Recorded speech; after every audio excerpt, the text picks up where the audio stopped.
gostaria de falar um pouco sobre a importância da mulher na vida de um homem. Se nós formos olhar desde o início, na Bíblia começa a dar o primeiro exemplo, que foi Eva. E ela foi a causa da queda do homem.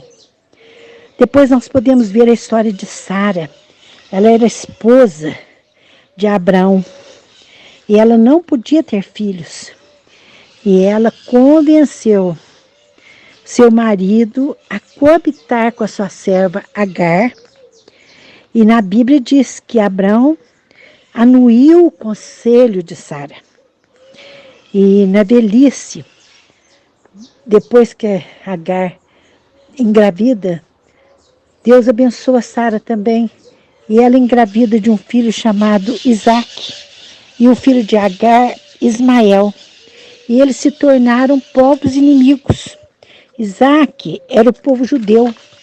E Ismael, os árabes. Podemos ver também as filhas de Ló. Elas embriagaram seu pai. E cada noite uma deitava com o pai. E elas se engravidaram e surgiu os povos moabitas e amonitas. E esses povos não eram abençoados. Eles não seguiram a Deus.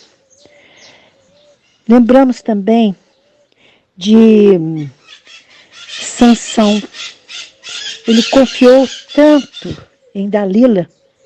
E Dalila o traiu e tirou-lhe.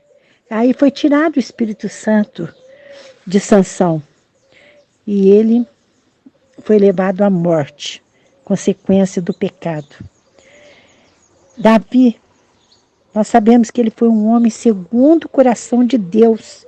E ele pecou, adulterou com Batseba. E esse pecado trouxe tantas consequências ruins na vida de Davi.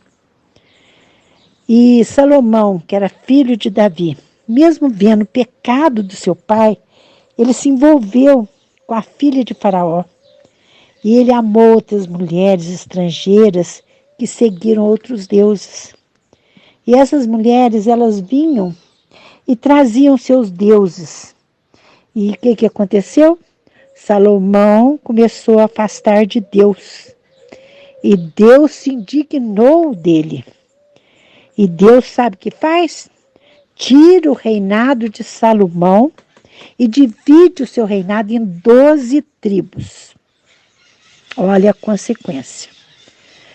Se a gente vê então de Gênesis a Reis, nós vemos tantos exemplos negativos. Mas nós vemos também, nesse pedacinho aí da Bíblia, nós vemos 2 exemplos de mulheres que agradaram seus esposos.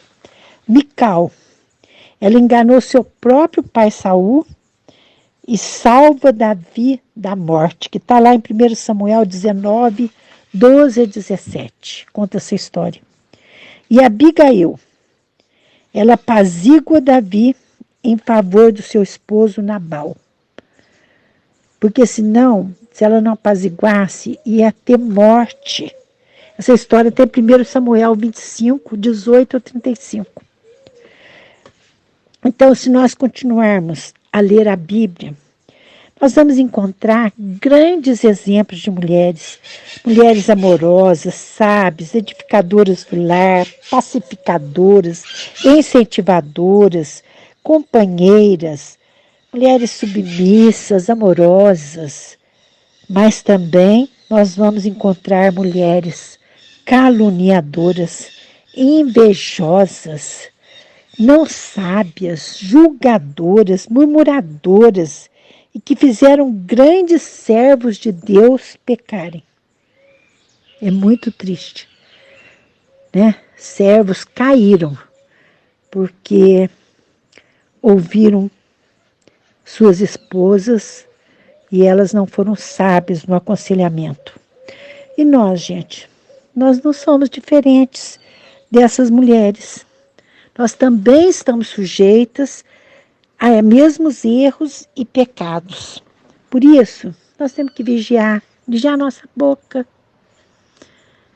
né? Para sair dela conselhos bons, amorosos, para nós abençoarmos nosso esposo. A esposa que fala mal do marido, esse marido fica tão mal conceituado diante das pessoas.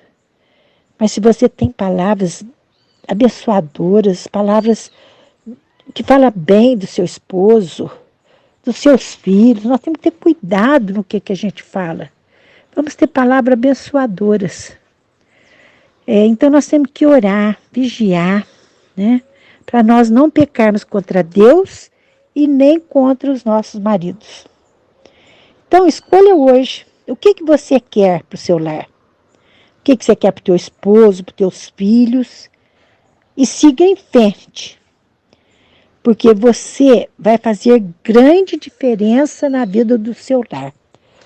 Seu lar vai ser um lar doce, um lar abençoado, se você for uma mulher que abençoa. Tiver palavras positivas, palavras abençoadoras, palavras de incentivo. Agora, se você tiver palavras caluniadoras, palavras de murmuração, de reclamação, de não ver o bem chegando na tua casa, aí vai ser um lar muito triste. Mas desejo que o seu lar seja um lar muito gostoso, um lar doce, e Deus te abençoe. E um grande futuro para o seu lar, para o seu marido, para os seus filhos. Em nome de Jesus.